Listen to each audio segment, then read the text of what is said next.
Okay, cool. Thanks, James. Let's pull this capsule real quick. Raz, you tell me when to stop, and then we can start on...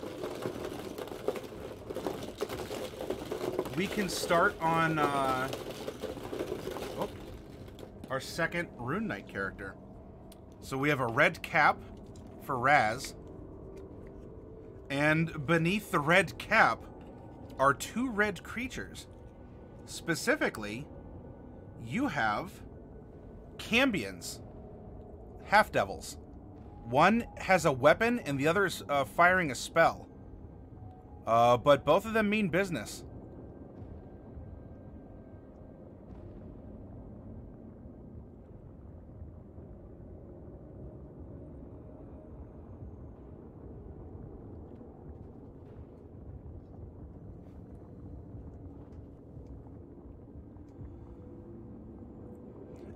I understand, Pouty. I'm not upset or anything. It's just until I have them, I really, you know, like the gacha capsules I have, and I could do that for gacha capsules. This is product that I don't have yet, and anything can happen. In this business, anything can happen.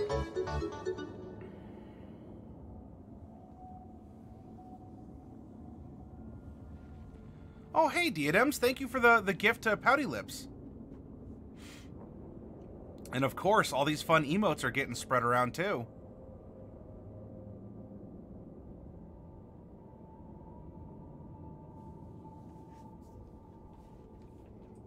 But yeah, Pouty Lips, the question, it was a good question.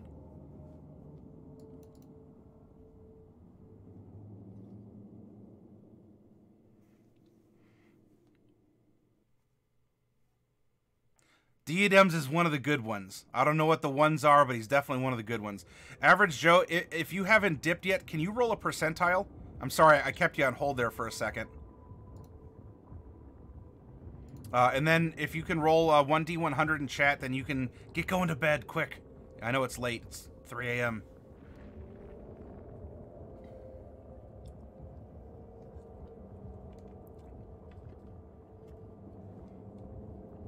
We may have lost. We may have lost an Average Joe. All right. Pouty Lips, will you please type ! 1D100 to get us going?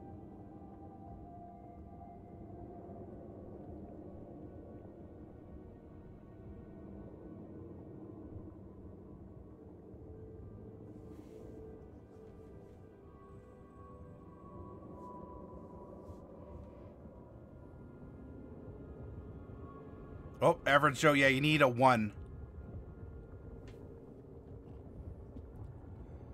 Fuyumi, good morning to you. Welcome. Oh, that's a cute little emote you have. Very adorable.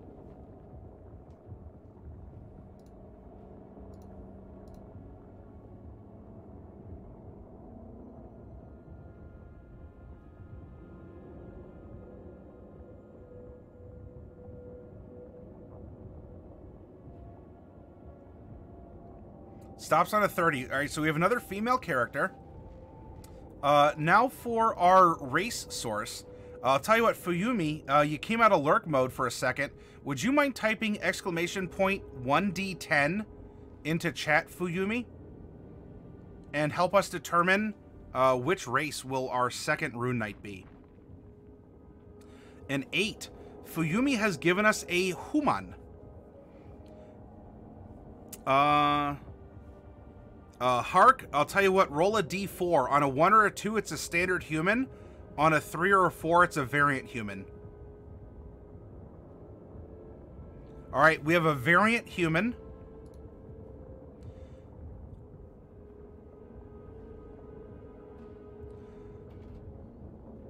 Adira Nate? Is it Adira Nate, or was it just Nate? Would you please roll ! 1D100 to determine our character's... Addy, okay. Our character's alignment.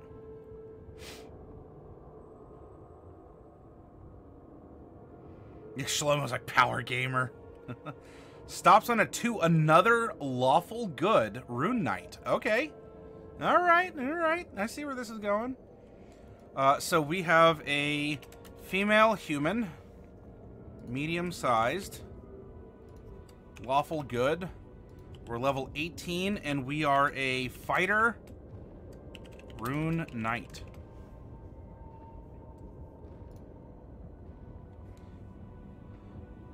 Okay, next up, after FOV, will you roll a percentile to determine if we're going to take any additional feats on top of our variant human one we're going to get?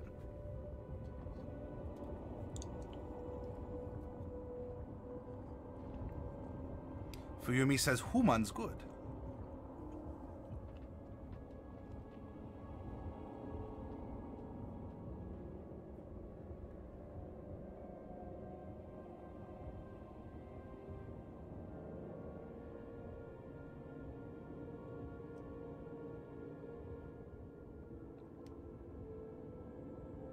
After Fav said woot, and has immediately been consumed by the void.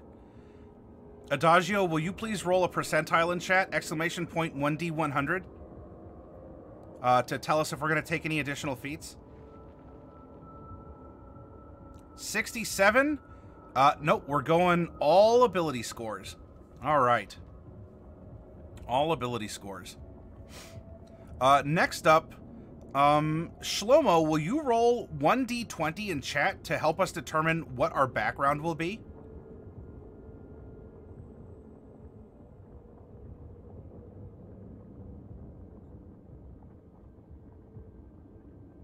Oh, okay, no problem, After Fall. I understand these things happen. I don't get upset if people miss a cue or anything like that. It's absolutely fine.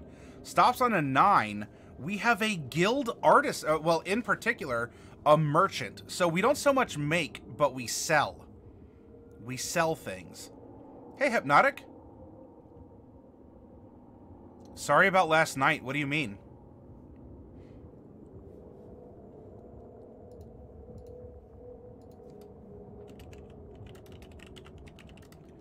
And we are going to be guild merchant number...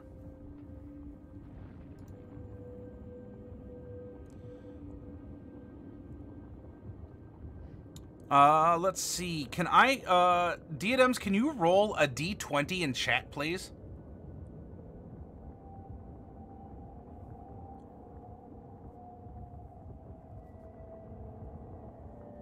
A 15. All right. I don't know which option that one is, but we're going to find out together. Now, we already have our class and our subclass. But we do need to determine our class feature, which is a D6. And we also need a D6 for our ideal, bond, and flaw in our background. Okay, no problem, After Fav. It would just be a reroll, Saname. Saname, will you please type exclamation point 4 D6 in chat? And that's going to give us our fighting style, our ideal, our bond, and our flaw.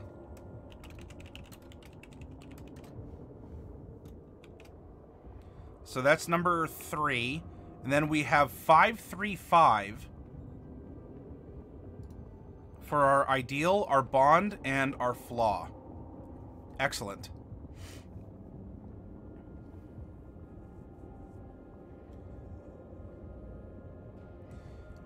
Next up...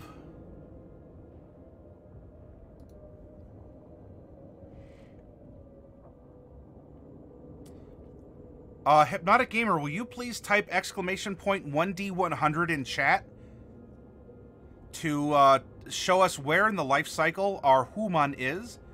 And while she's doing that, Raz, can you please roll 1D8 to give us our first personality trait? Hypnotic rolled a 57, so we have another adult.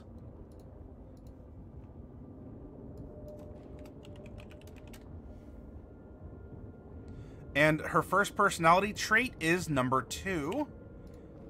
Okay. And let's go to a human.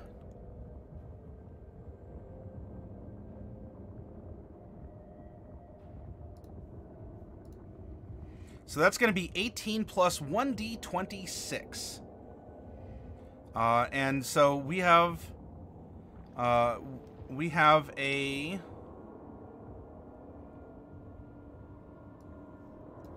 I'll get in on this too. I'm going to make a 26-sided die. And I'm going to add 18 to it. And she's 19 years old. 19 years old. All right.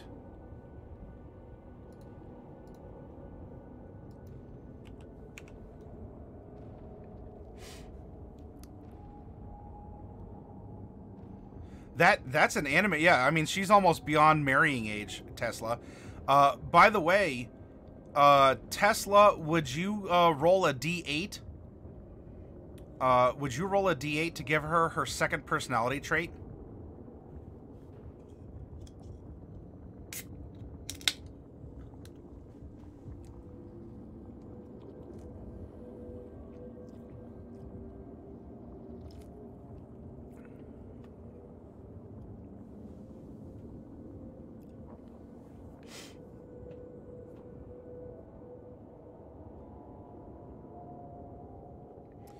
That is a 7. We have a 2 and a 7.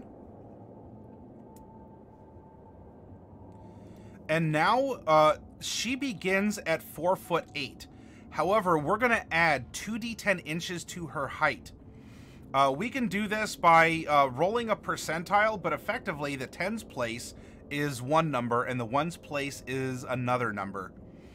Hark, will you please roll a percentile in chat? And we're going to use the 10's and the 1's to be the height modifier. 95. We're adding 14 inches to her height. She is 6 feet tall.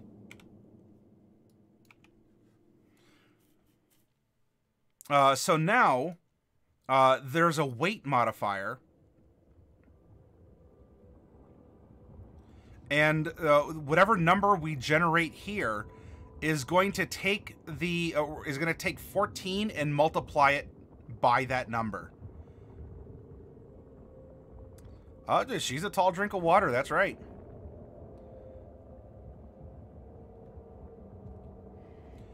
So Adagio Rose, will you please type !1d4 in chat to give us our first d4 of a weight modifier?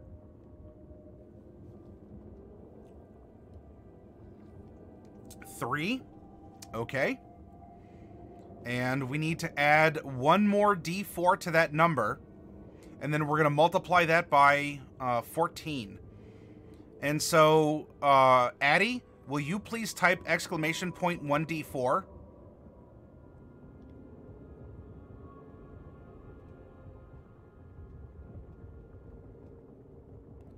Three. All right, we're multiplying it by 9.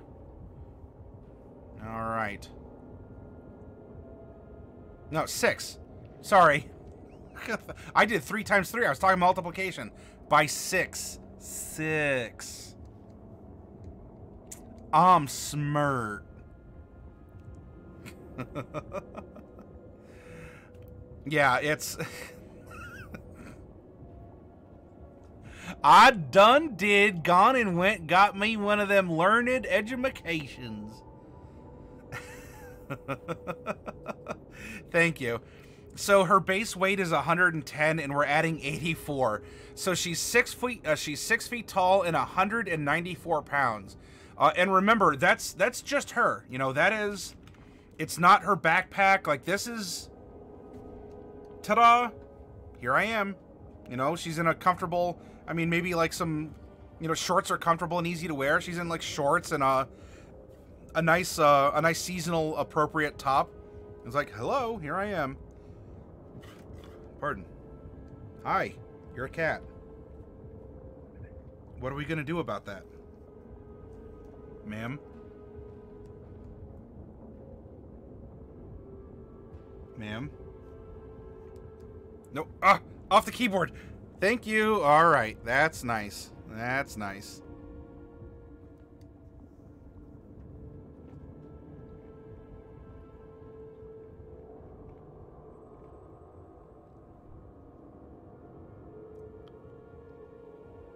Welcome back, After Fov. All right. So, we're going to continue. Oh, you know what? You know what I forgot for the last character? We built the character, and I forgot to reveal what her trinket was and how that plays in to her con. But we'll get to that. We'll get to that. Yeah. So the kitty writes the story. So it's not it writes itself. It's not Iwi, which is an emote here. Capital M for Maddie Morgs, lowercase IWI for any time the story writes itself.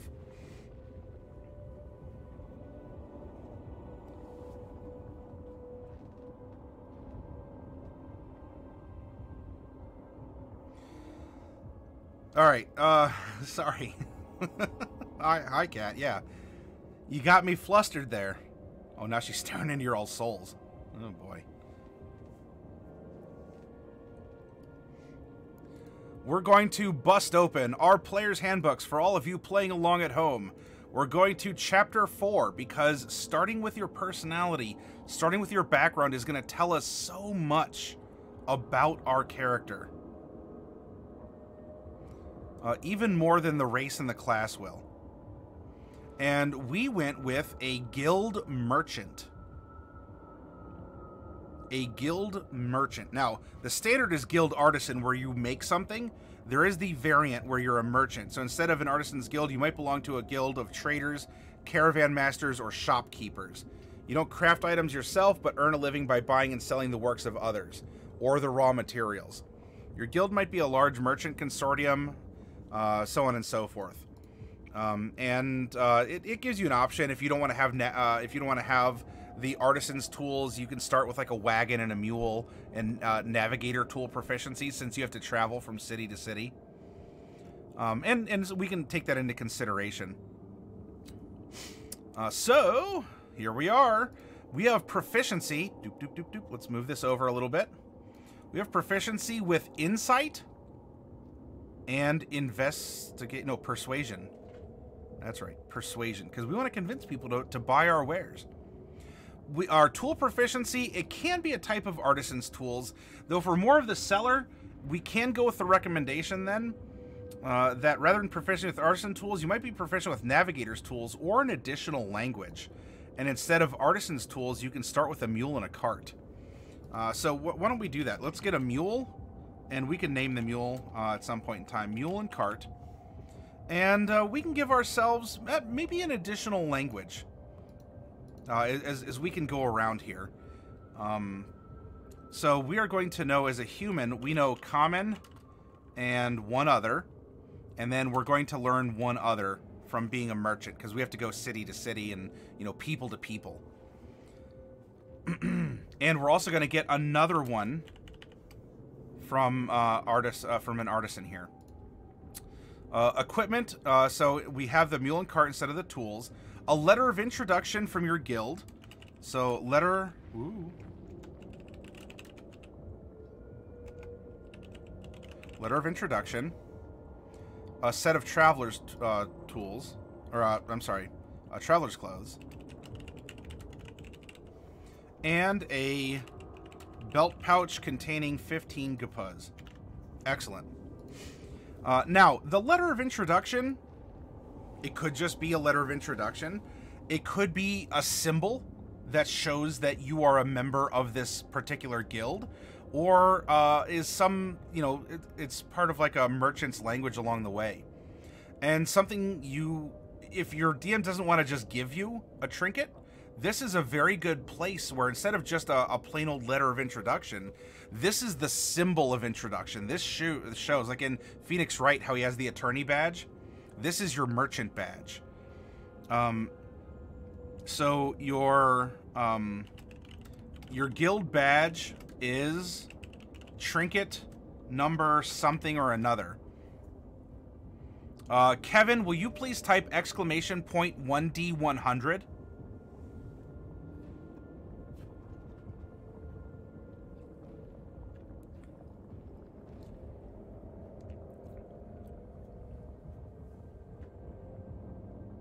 $82. All right, I don't know what 82 is. We're going to discover that together. But trinket number 82. Oh, she hit numlock. There we go. Trinket number 82 is going to be sort of our badge of our trade affiliation. All right, now specifically our guild business. We rolled a D20 here, and now if you want your guild merchant to simply just be a merchant, you'll sell anything if you can get it. That's fine. You don't have to have specific guild business. We rolled it because she specializes in selling something, which you can do. And we rolled a 15 in chat, and 15 is shipwrights and sailmakers. Shipwrights and sailmakers. Now let's narrow this down some. So she's definitely a naughty girl, N-A-U-T-I. I don't know what you're thinking out there. She's definitely nautical, though. In particular, is she focusing on one over the other? After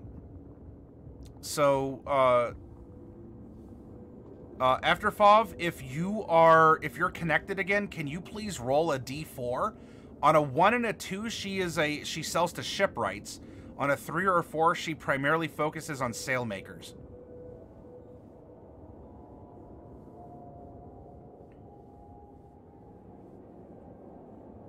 Hey, maybe she's a broker for ships. That could be Tesla. She sells ship sails by the seashore. Yeah, you need an exclamation point. Exclamation point 1d4.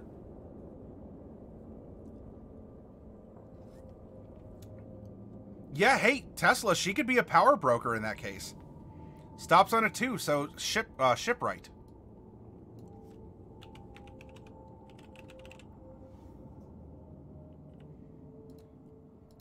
Yeah, so she sells boats and boat accessories, apparently. There we go. We have a boat broker.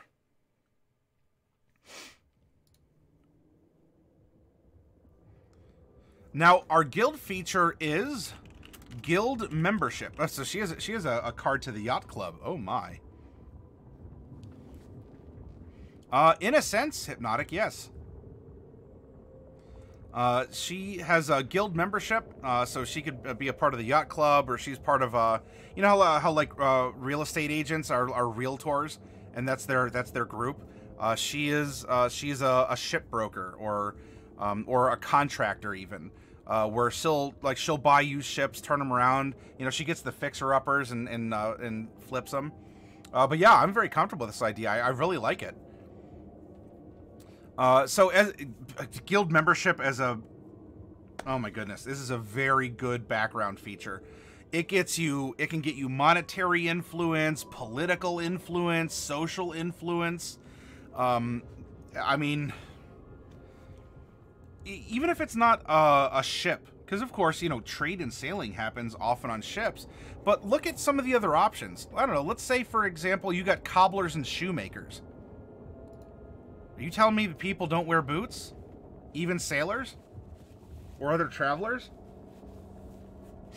That you don't trade with you know, leather crafters or other guilds to make custom work boots or royal shoes, you know, the accessories that the nobles all clamor over. All of these in their own ways intersect life. Everything doesn't always just have to be, oh, I'm gonna go for, you know, I'm gonna be an alchemist. I mean, alchemists are important, but you know, weavers are no less important either. So have fun with it. Lean into it. Of course, I'm from the Cobbler Merchant Guild. You wear shoes. Everyone here does. I'm here to make sure your shoes are in good shape. Let me into your city. You know, if you're talking to a guard outside a walled city or something. When would you use a guild membership? Well, every character gets a background, and every background has a background feature. How it's used is really in the context of what's happening in the story at the time. You know, if you want to go and say, "Hey, I'm with the Shipwrights Guild," you know, you could invoke that to a gang of goblins that want to rob you on the highway. It doesn't mean they're going to respect it, but you can invoke it.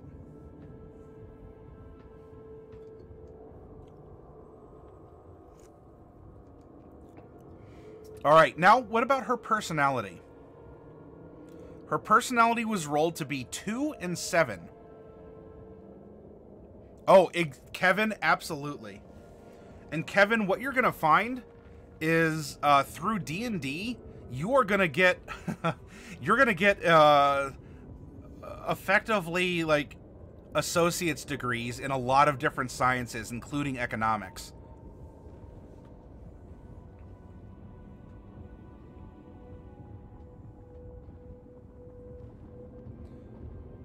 Oh yeah, that's a very useful background feature as well.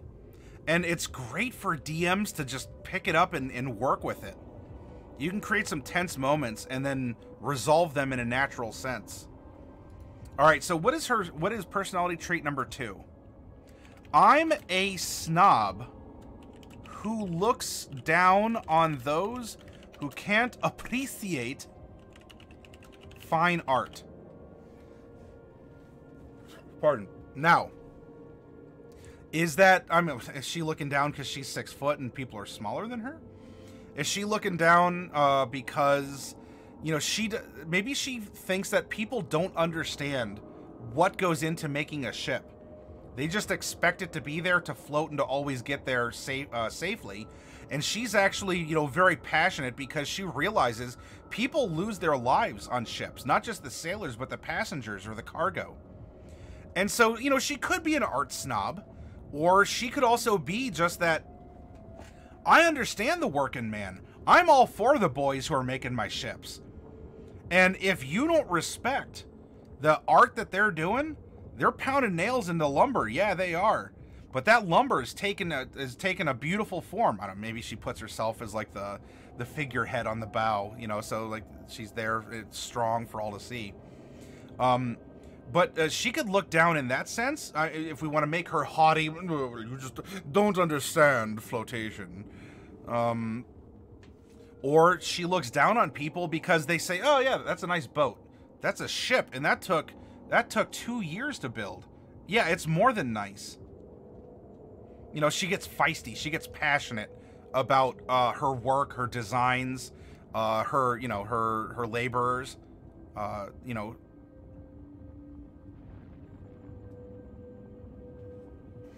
And number seven. I don't part with my money easily. Oh, can you imagine these two in the same party? Our first fighter and our second.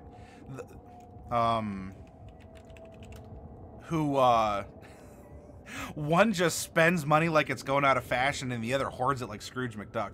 I don't part with my money easily and will haggle tirelessly to get the best deal possible. So, you know, in a sense, I'm kind of getting the idea. She sounds kind of like a union boss. Are you picking up that vibe? You know, she haggles tirelessly. She's passionate about the art and the work that she does. Oh yeah, the suppliers. Oh yeah. They would hate her because she's tall, she's fierce. And she can be even taller when she enlarges herself with her with her fighter ability.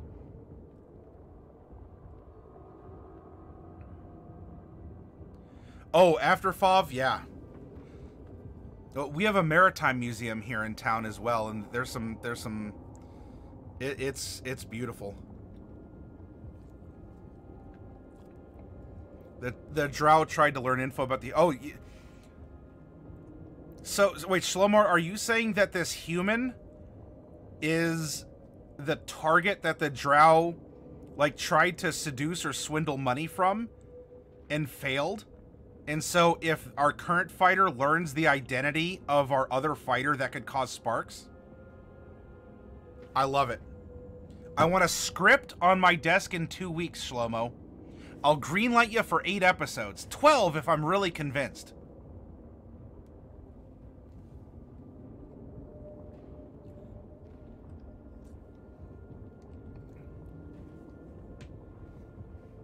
You've got 2 weeks, Bubble. I'll get to work.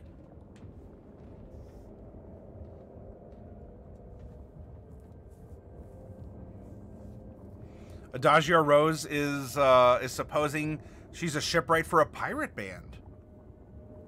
Someone's got to keep the boys in line and hoard all their treasure. They just want to go looting and plundering. She wants to be the den mother.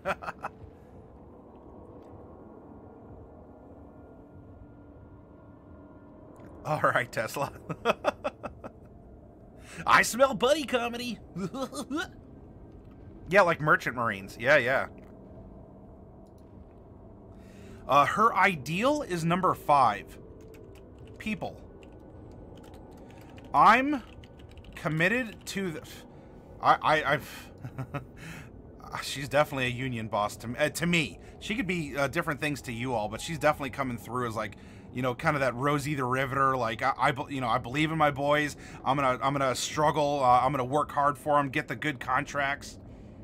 I'm committed to the people I care about, not to ideals. So her ideal is to not be committed to ideals. You know, she's there. She's there when, you know, the carpenters bloody their knuckles on something, or a splinter goes flying and she has to pay for, you know, an eyeball healing or something at the local temple. Because she negotiates for the for a strong and robust health plan or something along those lines. Hey, Misfit, welcome. All right, her bond is number 3. I owe my guild a great debt for forging me into the person I am today. Hey, the hotter the fire, the harder the steel, and it sounds like she's been through a lot. She's rough and tumble, she's direct. She takes no guff. No guff, I tell you. And her guild taught her that. So she went through the ranks. She ascended through the ranks. It was a battle. It was tough. And she did it. And she is, you know, she's lean, mean, and she is there running this business. Which guild specializes in insurance? That would be the Mafia.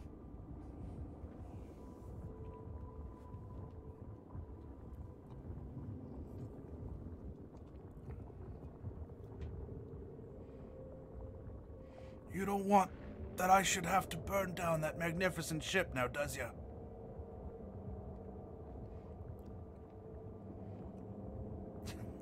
You know, we even used a similar thought with our other fighter, making these two the perfect buddy comedy, or buddy tragedy even, where she goes up and she insinuates to people, you know, that's a nice ballroom you have. It'd be a shame if something were to happen to it. That could have been the mess up that she made. The ballroom was like a big, like an executive, like a pleasure yacht that was committed, and she came up to go talk to the bigwig here, the big swinging hammer of the project, and she came up and was trying to put on the moves, and then tried to leverage. So you have this 5-foot drow coming up to this 6-foot tall, like Rosie the Riveter, take no guff union boss, and trying to get leverage on her. Actually, I see the mob in protecting the shipbuilders as the shipping. Oh, I know. I was going for the quick and easy retort after Fav.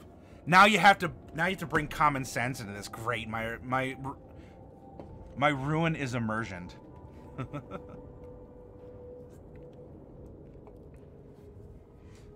And now her flaw, because yes, even she is flawed. Maybe she'll even admit it. Unless her flaw is that she wouldn't. But then we know what it is. Her flaw is number 5. I would kill to acquire a noble title.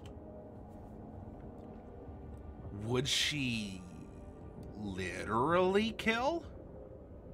Would she figuratively kill? Is she stuck, maybe not as the guild boss, even though she's probably much more capable than the actual guild boss, but she can't move up until he's gone? Is he a corrupt individual? Would it really matter if a mast fell on him on a ship tour sometime? Now, she is lawful good. She's methodical, and she does have streaks of altruism or benevolence. But what if her boss is, I mean, just as we're talking about, let's use chat, let's use our ideas. You're coming up with them. What if the leader of the shipbrokers after FOV is a mob boss, actually is corrupt, kills people, you know, sells milk of the poppy on the street corners. And what if she sees that he is corrupt? And while he looks after the employees, they're still employees. And ultimately, they can be replaced. And so if something were to happen, or let's say because maybe the employees have been caught up in a drug war or a trade war, and the docks have been savaged by a rival gang, well, is Big Boss going to take the hit? Or is you know, Joe Schmo, the longshoreman, going to take the hit instead? And so, in this case, what if her flaw is, despite her altruism and how hard she works, she can't shake that feeling that if only the boss were to go, we would really have something great on our hands. And it would be for the greater good, right? Little angel, little devil.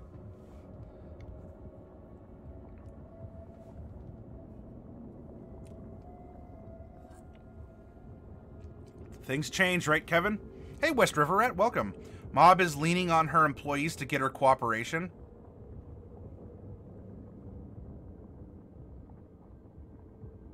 And so you know what the ultimate irony would be? Navit would have first tried to hit on her, being the strong, dominant force of the business, failed, angered, although it was under a different identity. So there's not really an acknowledgement. Of course, Navit knows. It's a one-way knowledge. But what if then, under the new identity, our new character comes to this character to then insinuate into the boss's life, take care of him,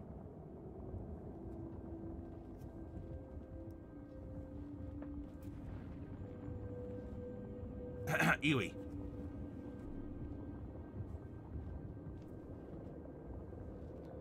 Iwi.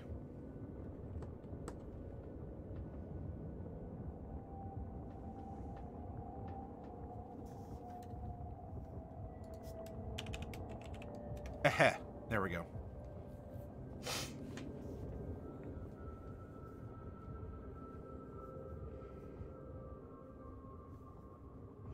Do you see all the world building we've just done?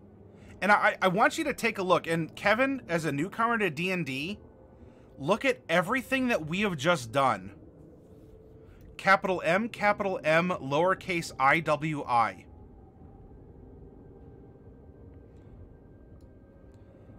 Do you see everything that we've just done? We're building a world and events. It's connecting. It makes sense. We're building bonds between our characters. And we only have like a fourth filled out character sheet for character 2. And in all honesty, our character 1 still needs some tweaks here and there. Do you see the wonder of what this game does? How it opens up your mind and imagination, lets you, you know, see the world around you as it is, and then lets you create worlds on that supposition about what could be.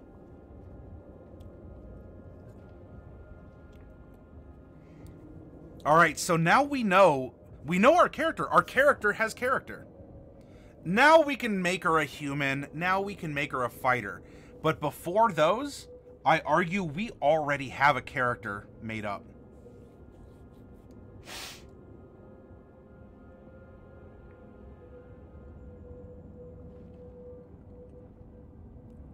It's good stuff, says Kevin. After FOV says, I worked Toys R Us. Teamsters would come in for Christmas for children's charities. Really sincere guys, cared for children, but don't cross them.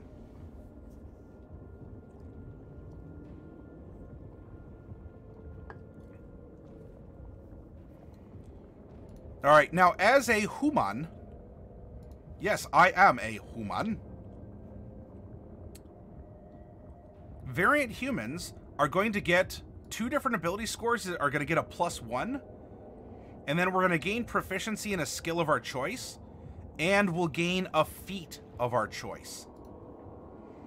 We're probably going to go intelligence. Because she's got to be a smart cookie for this sort of stuff.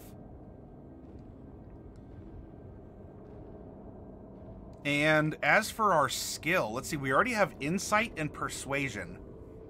I'm a snob who looks down on those who can't appreciate fine art. I don't part with my money easily and will haggle tirelessly. That's kind of... I'm kind of getting intimidation.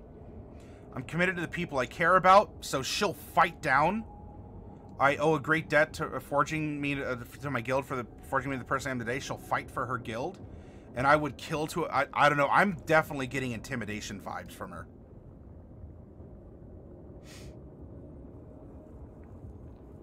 Although I think intimidation might be a fighter choice. And so if that's the case and we can use this free skill, probably investigation, so that we can look over shipwright plans. We can conduct examples of our ship. We can look for safety hazards and things like that. So actually, I think even investigation's a fighter skill too. Fantastic, Mr. Mittens. What a fantastic name, and thank you for the follow. I hope you're enjoying the character creation session.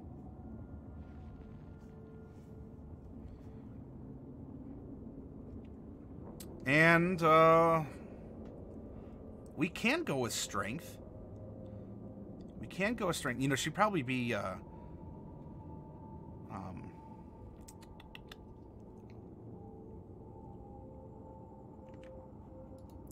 in the Ghosts of Saltmarsh, you can provide sort of like ranks of ship officers. She'd be a very good bosun. I think she'd be a very good bosun.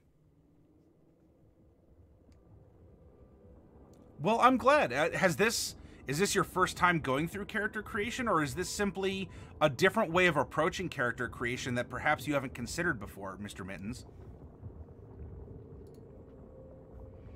All right, now we're going to get a feat. And I saw that Black Wolf recommended a rabbit's foot. There is a lucky feat, but I don't know if we're going to, I don't know if we're going to take that one for her. Pardon me. Our base walking speed is 30 feet, giving us 15 climb, 15 swim, 0 fly. And, yeah, congratulations, we're a human. I'm not going to fill in the feat just yet. Not just yet. Classes. Now we're going to build 18 levels of fighter. Plain fighter. No archetype. No subclass, okay? We're going raw 18 levels of fighter.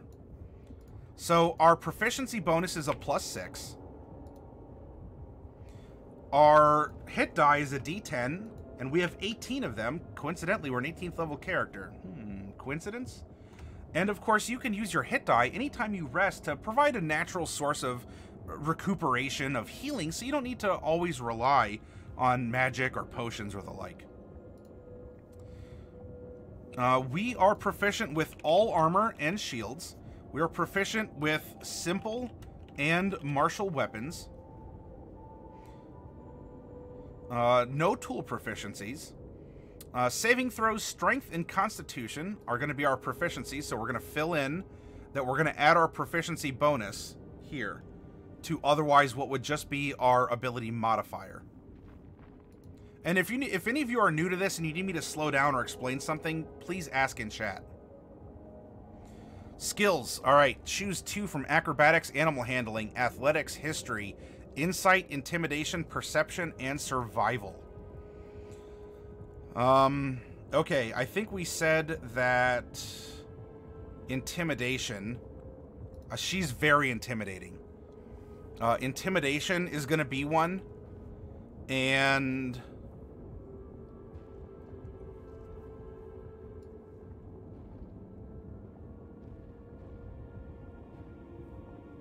you know, if she's trying to negotiate a deal and leverage intimidation, insight would probably be a big one. Hey, you know what, Shlomo? She might have had to grow up. She might have had to grow up fast. You know, given, you know, she could have been born into this.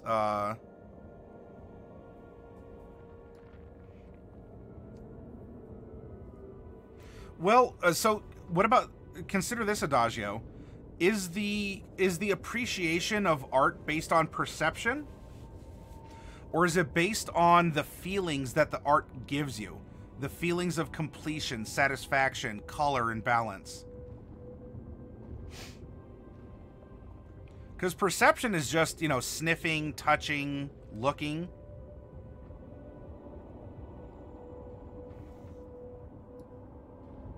So in that case, you could probably say investigation, which is a kind of a go-between between perception and insight. But insight for reading people, for reading their mood if they don't appreciate what you're doing. If you're in a hard bargaining position, insight can do a lot for you. So I like your idea, Adagio Rose, because she is a judge of fine art.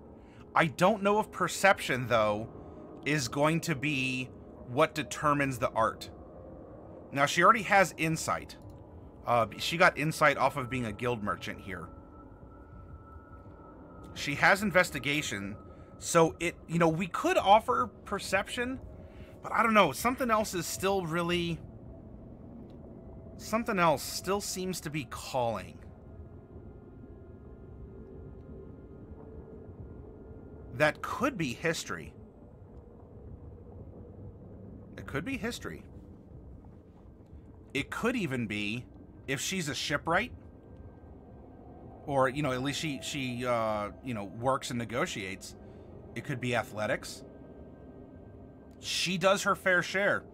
She'll carry, you know, a 300-pound log on her shoulder, drop it off for the boys to hack and hew, get into place. Again, let's go back to who she is to help us determine this. I'm committed to the people I care about. We have persuasion. We have intimidation.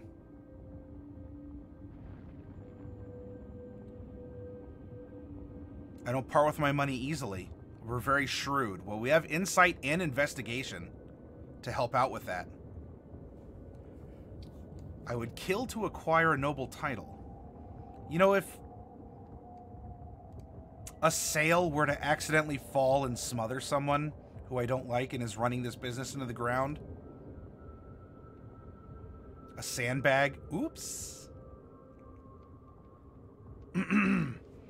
Mr. Mittens, history, I think history has a strong case. History would also teach her the great ships of the main. History could also include other sciences, nautical history. The history of commerce, of war. And so while she's strong, and after FOV, I don't think there's anything really wrong with athletics per se. To me, and apparently to Mr. Mittens, history may very well be the tiebreaker. Now, look, all these characters, at the end of the week, they're available for free to download on our Discord. And if you want to download her and swap boxes,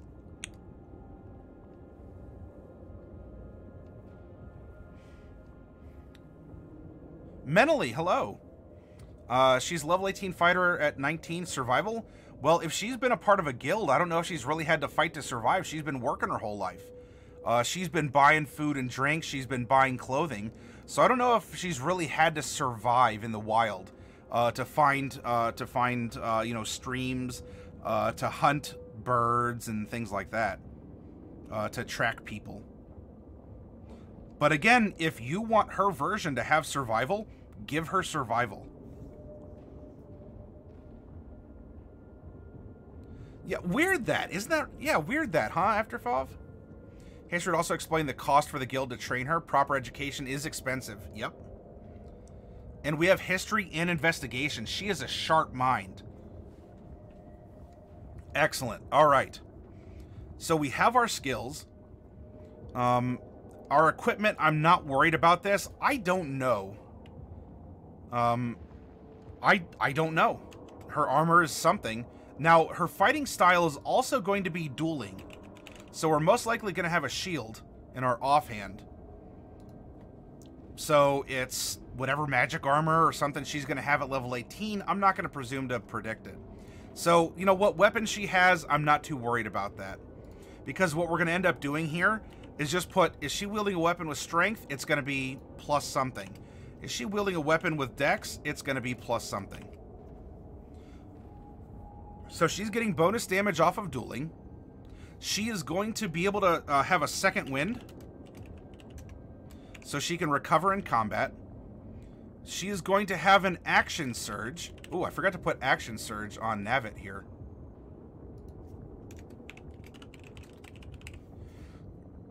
So we can output even more damage. Especially combined with Rune Knight. Oh my gosh. And I think she's going to have a beefy constitution also. I mean, this is a tough girl. We're going to get extra attack times 2. So we'll actually get to attack thrice with a standard action. We are also going to be indomitable, which in negotiation is going to help out as well. Indomitable, and we can use this twice per long rest.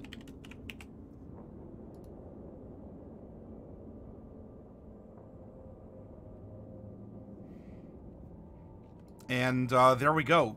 The capstone for a fighter, for pure fighter, is 9. We get the other goodies from her subclass. Or in this case, they call them archetypes. And let's go to our archetype, shall we? Remember that this is playtest content. It is D&D content. It is not officially blessed. You know, this is put out there for us to review and discuss, to give feedback to Wizards through a survey they have on their site, which I will provide.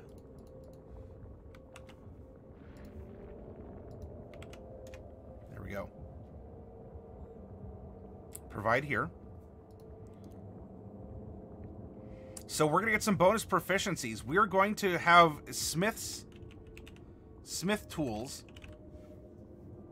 And we can also learn to speak, read, and write Giant. Look at that. She speaks Common, 3 other languages, and Giant. 5 languages. She is a person. She has a force of personality. Goodness. Now, of course, like we talked about with the last character, this seems to intrinsically tie the subclass to necessitating giants active as a part of history or whatever. It's fluff. If you want to reflavor it. If you want to say gnomes invented runes, have them learn gnomish. You know, so take this as a placeholder concept. But if you like it being a bunch of gigantes that learnt this stuff to her, then that's fine as well. She learned under giants.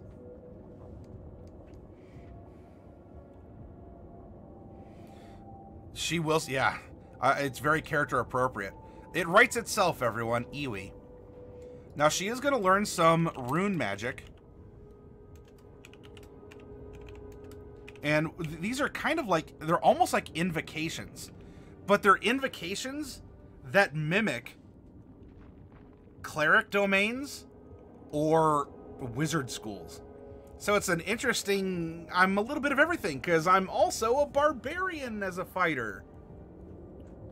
I'm a barbarian, wizard, cleric, fighter.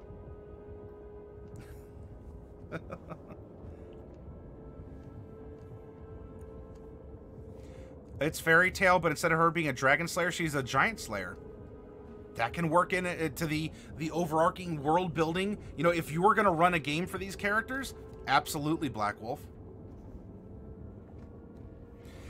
All right, so you know how to use runes to enhance your gear. When you gain this feature, you learn how to inscribe 2 runes of your choice on weapons, armor, or shields. Whenever you finish a long rest, you can touch a number of objects equal to the number of runes you know, and you inscribe a different rune onto each of the objects. To be eligible, an object must be a weapon, suit of armor, or a shield. Your rune remains on an object until you finish a long rest. And an object can bear only one of your runes. Each time you gain a level in this class, you can replace one rune you know with a different one. And, you know, in the last character I said, well, you know, what would keep you from just, like, putting this on a rock? This does say it has to be a weapon. An improvised weapon is still a weapon. And so if you really wanted to cheese this, you could put a rune on a rock and put it in your pocket. You could put a rune on a stick. You could put your rune, like, right emblazoned on your shield.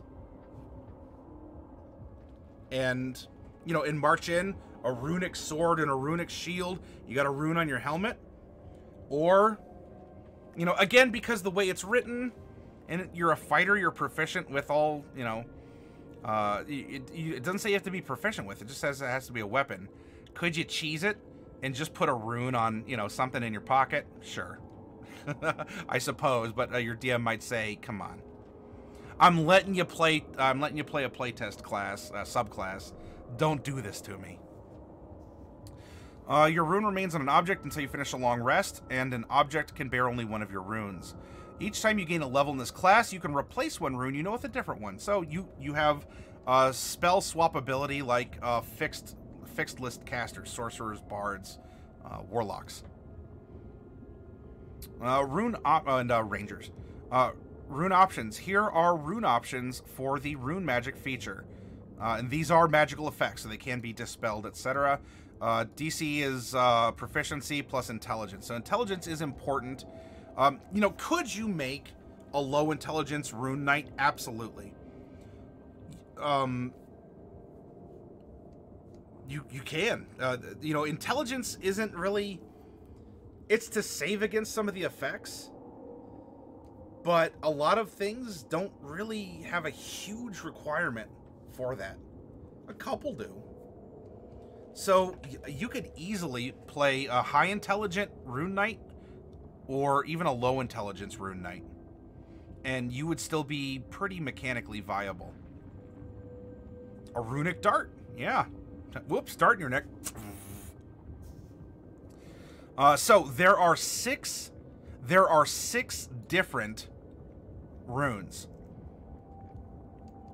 I think the best, hands down, mechanically, that you're going to find in most situations applicable, and therefore, while it's really good, it makes the others that are good seem bad, which shouldn't be the case. Does that make sense?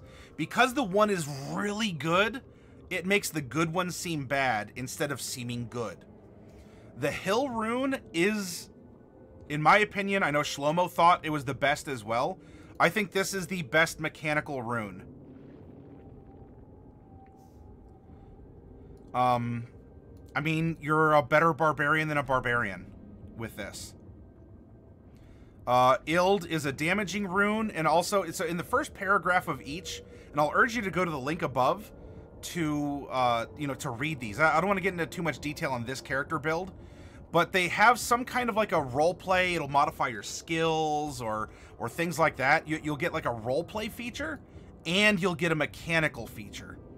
So each of these runes provides something that's really, really good. So I would urge you to go through, read these. The other ones aren't necessarily bad. They do interesting things, and you could argue, I don't know, like, you know, suddenly it's 30 feet, and the next one's 60, or we got into the whole, you know, by increasing dark vision by 30 feet, which, hey, would give her dark vision at all, because she's a human. You know, then we get into the vague descriptions now of, you have a party of 4, and each person has a different, you know, subtle difference in dark vision. How do you describe the room? Does it even make lighting conditions relevant? Etc., etc. So there's little nitpicks here and there that we went over with the last character. But really the one that stands out the most is, you know, if you're playing this, I think 99% of people are going to take the Hill rune. And by doing so, that almost makes the others just Well, I'll take that also, but I'm primarily going to just use this one. But what I'd like to do, I want to find out, ultimately, which rune we will not take. Or at least not have on this level, because remember, we technically have access to all the runes. Because we can swap them. But as we're finding our character, you know, we've opened up slots at different levels, and we can have different runes. But as we find the character, there's one that she isn't going to have. Adagio Rose, will you please roll a d6, and that will determine which one of these runes she does not have at this moment. So we're going to get a 7, 10, and 15.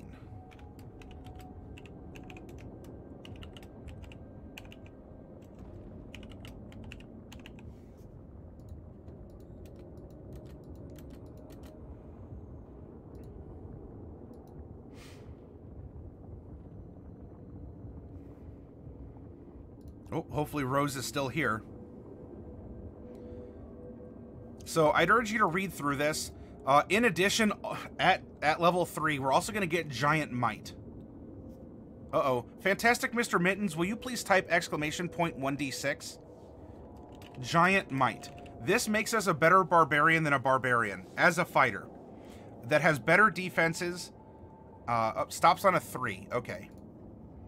So, we're not going to have Ys, the Frost rune. Okay, so we're going to have Hog, Ild, Sky, Stein, und Uvar.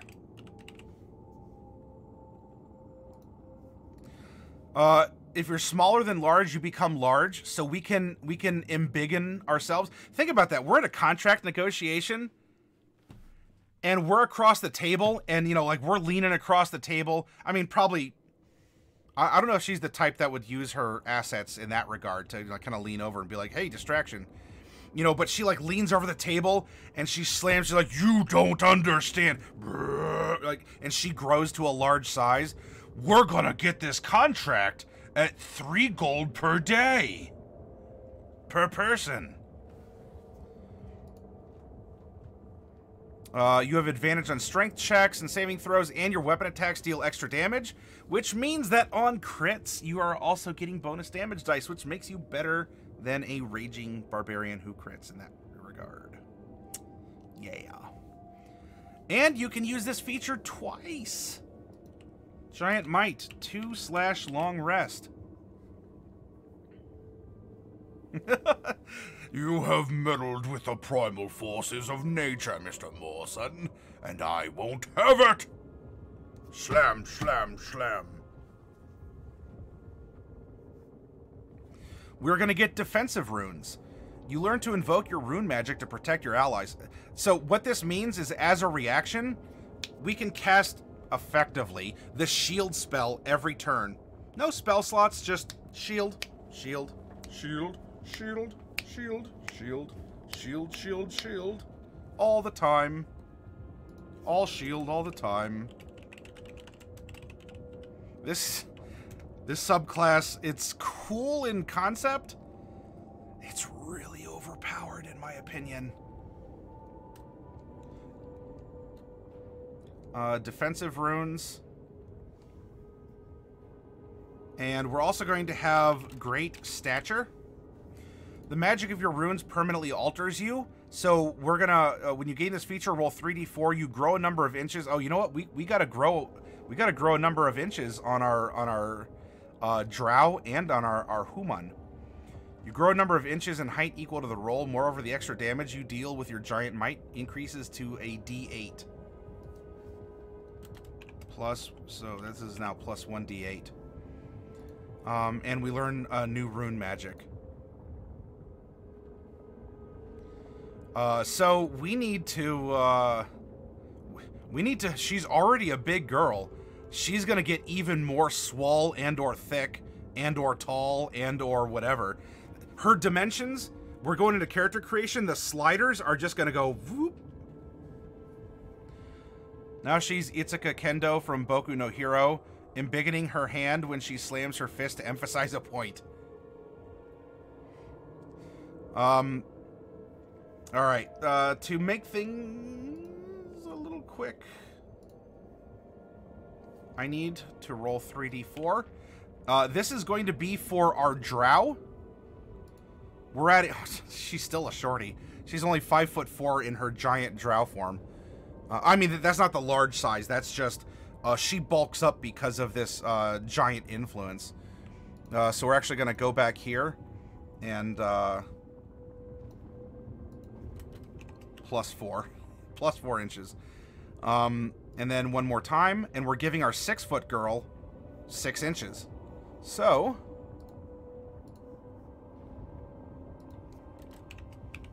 okay. Ta-da. Getting pretty late for me, so I'm going to bounce. Have fun. Yeah, hey, and you know what? We're actually almost done. Fantastic, Mr. Mittens. Thank you for joining us. Thank you for the follow. I look to have you back here in our next workshop. And join our... you might be in 11 billion Discords. If you are, give ours a chance and see if we can continue to provide you inspiration, information, and entertainment. And let's see, at 15... we're getting Rune Magic Mastery, and so now we can invoke each of the runes twice per short or long rest. That's so powerful. There's so much stuff we can do. Ah.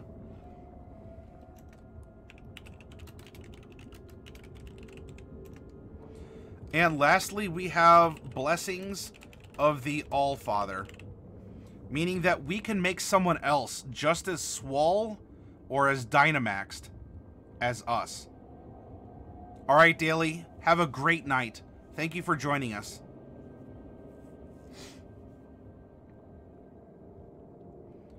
So now we can have 2 people in the party, or if Navit is in the party as well, and we have a party of 4, all 4 of us can turn into giants and wreck.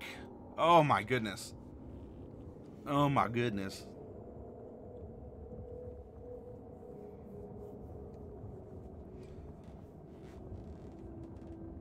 Excellent.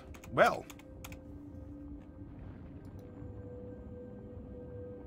there's a couple other things then to add, as we currently would have these runes affixed to us.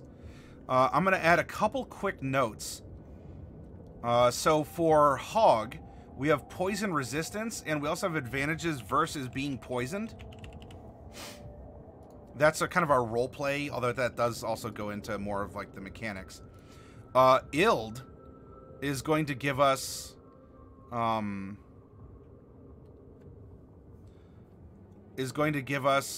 double proficiency with our smith's tools.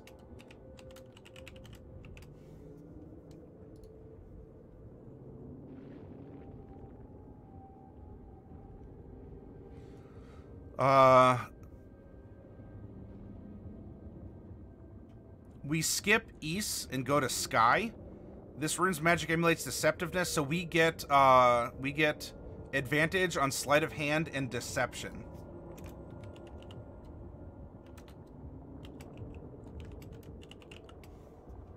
Stein is going to give us advantage into wisdom insight.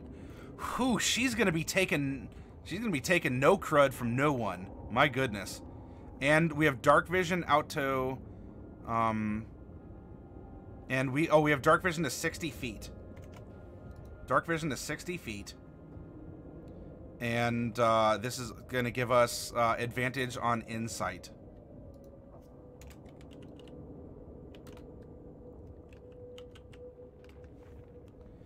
Then Uvar is going to give us advantage on Arcana checks, and you can't be surprised as long as you're not incapacitated.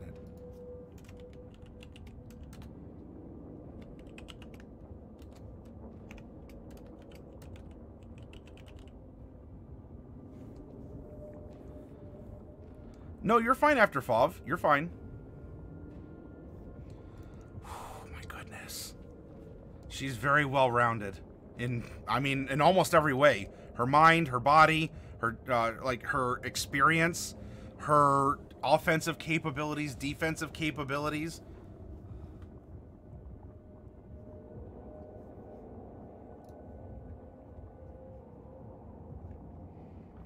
Okay, and now it is time. It's time to drop in our scores and then choose the feat that she gets for being a variant human. I think strength is important. And intelligence is important too. She was trained. Let's start with a 15 intelligence. Let's give her a 14 strength. She has a strong personality. 13 charisma. 12 con. She's probably not too... You know what? Dexterity's going to be her dump stat. She's strong. She doesn't have time for yoga. So we have 15, 14, 13 charisma, 12 con, 10 wisdom, 8 dexterity. She has been through a lot. Yep. You know, she even might, you know, given her size, she might even have a drop of giant's blood in her. She might. All right, this is going to give her a 15 strength and a 16 intelligence. Shelveen Singh, good morning to you.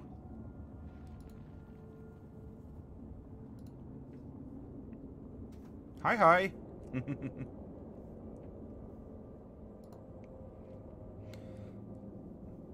We're going to crack open our player's handbooks and go to chapter 6 that has the feats, which are technically options. You don't have to play D&D with feats.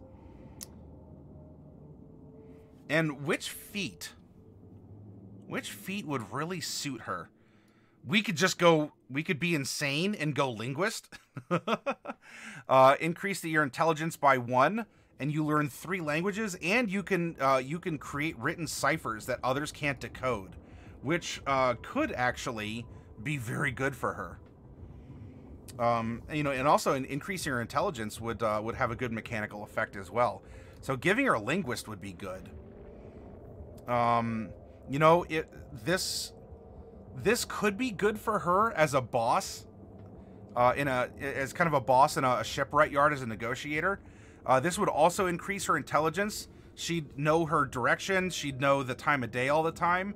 And she can accurately recall anything she's seen or heard in the past month. No, in the contract, it clearly stated here, we signed this 2 weeks ago, that that could be a good one as well. Yes, we are finishing up a random character creation that is exploring the Unearthed Arcana playtest subclass for fighter called Rune Knight. So, Keen Mind could work as well. Inspiring Leader could also work, because she cares about the people who work for her. Age of Tesla bedtime. All right, have a great night. Thank you for joining us, Tesla. Yes, if your DM allows the variant human, which is what we randomly rolled into, the variant human allows for a feat at level 1.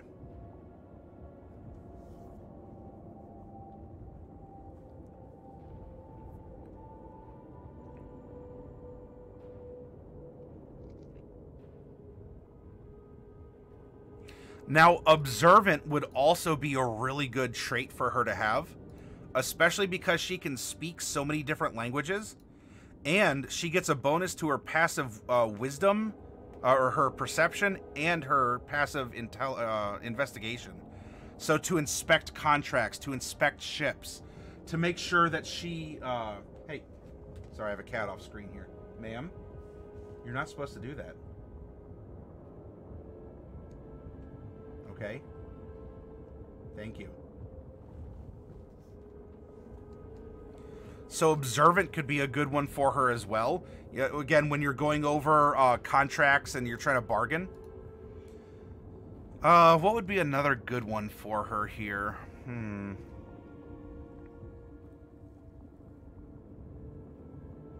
I can make feet puns all night, people. Black Wolf has them.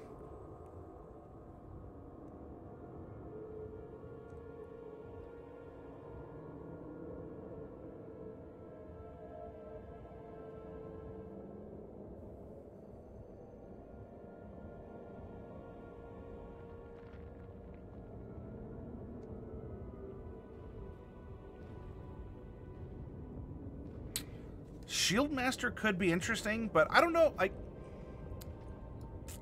I don't know. Like, she's combat ready, but she's not like a combative character in those terms. She's a force of personality. She's really good at negotiation and such.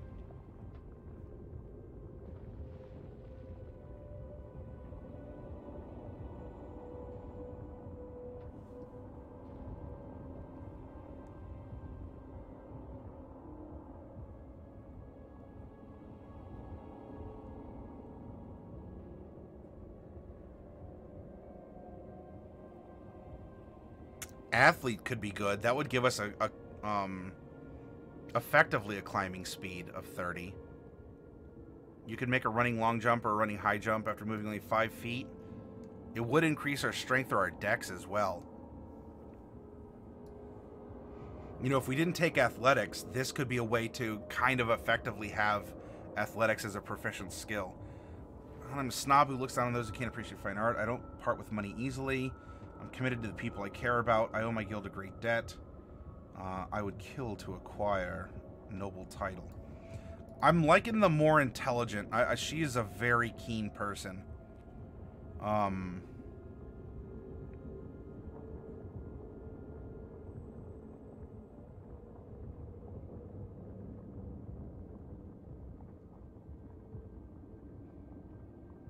You know what? I think linguist. I think she'd take linguist. So we're going to increase her intelligence by 1. And then she's going to learn 3 more. So I'm just going to do this. We have 8 languages she can speak, read, and write fluently. They would enlarge with you with her ability, Black Wolf.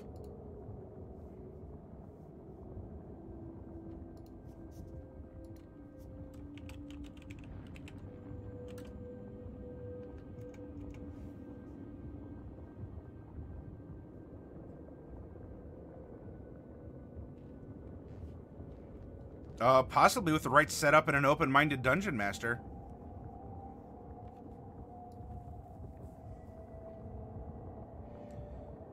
Okay, now that we've added our feat, we have the traditional 4, 8, 12, 16. As a fighter, we get 6 and 14.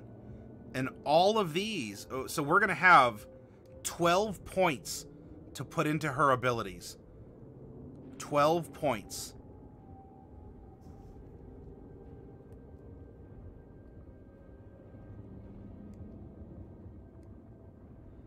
So let's go 11, 10,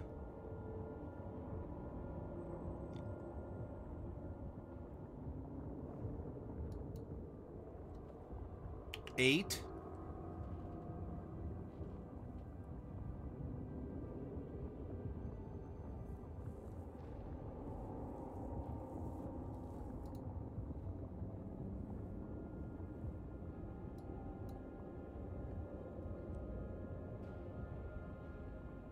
3, 1, and 0. And then, of course, she's going to get 1 more ability score improvement at level 19. And she could probably plop that into Constitution for some really good hit point buff. Or she can increase her insight, her wisdom even more with it. But I think for this character, maxing out her strength and intelligence is a good move for her personality and how she would engage in business and in combats of the will or combats of the arm. This is going to give her a 5 strength, -1 dex, 1 con, 5 int, 1 wisdom, and 2 charisma. Her strength saving throw is 11, athletics is 5, dexterity, I'm just going to copy and paste this 1 down the way. Her constitution saving throw is a 7. Intelligence is 5 down the line, except history and investigation, which is 11 and 11. Her wisdom is 1 down the line, except insight, which is 7. And her charisma is 2 down the line, except intimidation, which is 8, and persuasion, which is 8. This is going to give her a passive perception of 11. That is her natural awareness. It's 10 plus your modifier to perception. So, you know, maybe she's busy thinking of a lot of things, so she's not always as aware as other people are. Her initiative bonus is -1 because that is simply a dex check. Yeah. Now, hit points. We get 10 at first level, since that's our hit die. Then we're going to get, for our remaining 17 of our 18 levels, because we already have our first level hit points, half plus 1 of our hit die, which is 6. Half of 10 is 5, plus 1 is 6. Then for all 18 of our levels, we're going to get bonus hit points equal to our constitution modifier, which is 1. So if we just, you know, solve in parts here.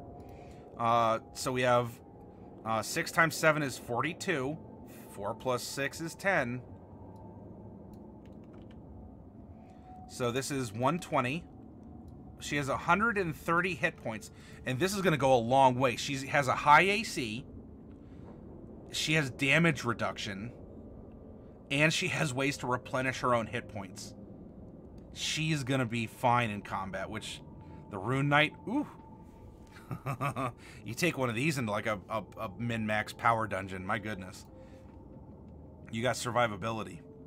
Now, if she's attacking with strength-based weapons, we have 5 as our modifier plus our proficiency, so we're swinging at a plus 11. And the damage will be whatever the damage is, and then don't forget your +2 from dueling, if it's one-handed. If we're attacking with a dex weapon, it's not, +5. We'll take a +5. You'll still hit a lot of things. You just won't be as accurate as with a strength weapon, since it is our modifier, and then our bonus, I'm sorry.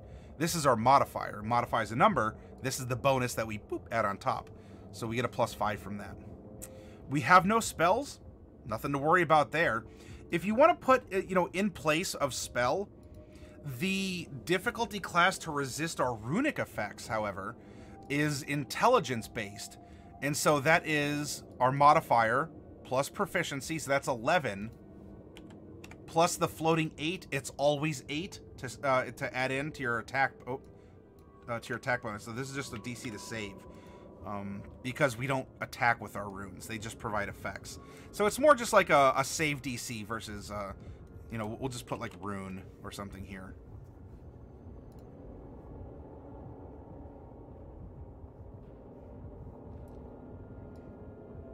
And you know what, everyone? She's earned herself a name. And if any of you have come up with a name for her, you're welcome to offer it. But what I would like to do as well, because I forgot this with our first character, so I'm gonna go over it here. She has trinket number 82. Trinket 82. We're gonna go to chapter 5, which is equipment. And we were saying that this is sort of like her badge of office. This is a proof that she is who she is in the Shipyard Guild, as like a supplier, as someone who acquires labor and supplies and does all this, and she's very harsh about it. So what proves that she has the station she has? And you know what? We rolled this completely randomly. It could be something bonkers off the wall, and it also could be something that's eerily fits, especially given all we know about her or have conjectured. So let's see what trinket number 82 is. 82, half a floor plan for a temple, castle, or some other structure. Now here's the question. In this instance, if you rolled this, would your DM allow for you to interpret the structure as being the ship. And of course, you're a ship planner. Could that just be the thing that you unfurl to show a non-completed ship? Because you're the one who completes ships? Could it be maybe you were adopted, right? You found yourself in the docks as a young child, as an orphan or something. But you had this half of a ship, and it guided you because you always wondered what it would be like to build an ultimate ship, and you had part of it. I think that we absolutely have a case for it writes itself, and just how eerie it is that the trinket we rolled fits who this woman is, what she does, and what led her at such an early age into this lifestyle and this business. And if we're getting the creepy Iwi vibes, what about our drow, Navret? The charlatan who insinuates herself into people's lives, is kind of a gold digger, but for her own, altruistic spending. We rolled a trinket as well. This trinket number 69 is what she uses as a tool of her trade. Which one is that? A crystal knob from a door. A crystal knob from a door.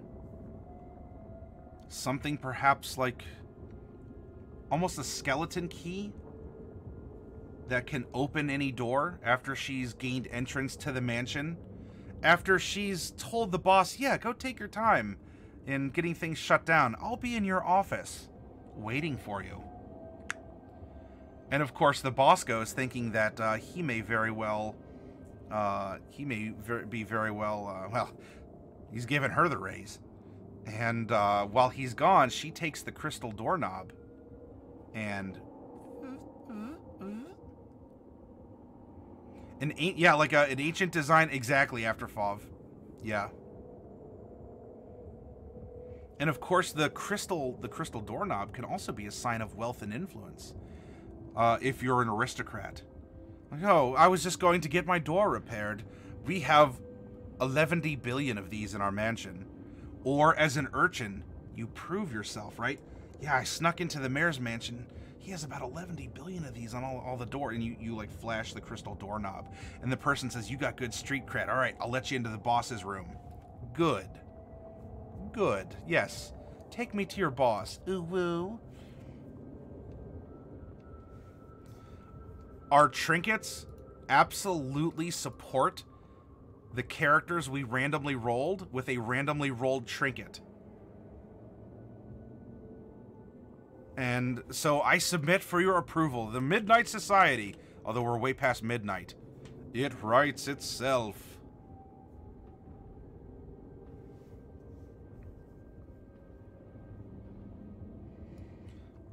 I need to touch up some of her scores, by the way, and fix this. But you know what? We have 2 characters, and it's been a fascinating journey going through this content and making fun characters. The mechanics of them are probably more on the I don't know. My gut impression, without sitting down with a calculator and calculating, DPR in this, my gut impression is this is way too powerful. But I had a ton of fun making the characters, because the characters aren't about just hitting things hard. We made living, breathing characters that make decisions, and we can consider their decisions. It's a wonderful process, and I appreciate you being along for the ride.